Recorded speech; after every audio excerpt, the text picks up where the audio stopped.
ఇక ఎమ్మెల్యే కౌశిక్ రెడ్డి వ్యాఖ్యలకు బల్మూరి వెంకట్ కౌంటర్ ఇచ్చారు. బీఆర్ఎస్ నాయకులు చేసినట్లు అందరూ చేస్తారని కౌశిక్ రెడ్డి అనుకుంటున్నారని ఎద్దేవా చేశారు. ఇక ఫోన్ ట్యాపింగ్ పై కౌశిక్ రెడ్డి నోటికొచ్చినట్లు మాట్లాడుతున్నారని మండిపడ్డారు. లీడర్ ఎవరైతున్నాడో కల్వకుంట తారక రామారావు ఆయన చేసి నువ్వు ఎమ్మెల్సీగా ఉన్నప్పుడు కేటీఆర్ బీఆర్ఎస్ పార్టీ నాయకులు చేసిన పనులన్నీ కూడా అందరూ కూడా అదే రకంగా పనిచేస్తారనే విధంగా నువ్వు మాట్లాడుతున్నావు. ఈరోజు నువ్వు మాట్లాడిన ప్రతి మాట మీ లీడర్ ఎవరైతున్నాడో కల్వకుంట తారక రామారావు ఆయన చేసిండు అని స్వయాన నువ్వే సాక్షివి. ఎందుకంటే ఇటువంటి యొక్క వ్యవహారాలు ఆయన చేసినప్పుడు ఈ ఫోన్ ట్యాపింగ్లు చేసి అనేక మందిని ఇబ్బందులు పెట్టినప్పుడు అనేక మంది ఇబ్బంది పడ్డప్పుడు బహుశా ఈ వ్యవహారాలన్నిటికీ కూడా ఆ రోజు ఆయనని తీసుకెళ్లిన ఆ డ్రైవర్వి నువ్వే.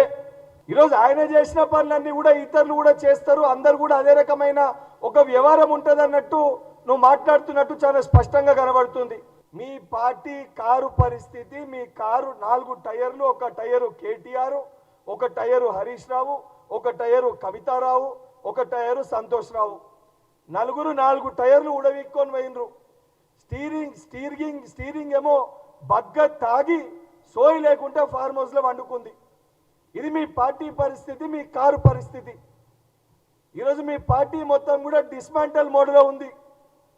అసొంటి పార్టీలో ఉన్న కొంతమంది సభ్యులు మెప్పు పొందనీకి నోటికి వచ్చినట్టు నువ్వు మాట్లాడుతున్నావు.